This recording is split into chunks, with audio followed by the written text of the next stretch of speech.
My name is Shilpi. I'm 35 years old and I identify as Indian American.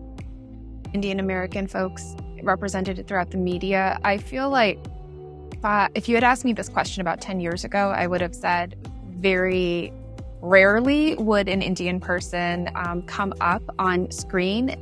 If they did, it was typically to mock or to, as a comedy relief type of situation. I want to say in the last 5 years, however, there has been quite a bit of representation. There's a lot more TV shows where an Indian family, for instance, is central. So that's huge. But I still think this idea of what a good immigrant family should look like is still very much the key point. It's not, I think truly taking the huge spectrum of the Indian community. So while I think there's been strides, I think there's still more to do.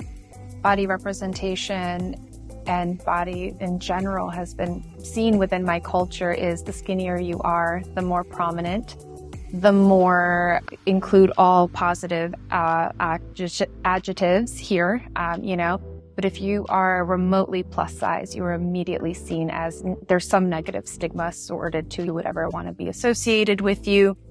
And so it's very frustrating. So anytime I felt I was overweight or if I felt like I wasn't thin enough, I immediately would try to do crash diets, things along those lines. So it really messed with my head and my ability to see me as human even at times. I think the world should go from here within my community, the Indian community, is honestly to not just accept all body types, but to celebrate all body types. There's just so much greatness in each and every one of our bodies. So I think each body should be represented in a positive light as well as celebrated, not just the thin ones. What I love about my body is the fact that it's been adaptable and it's been there for me when I couldn't even be there for myself.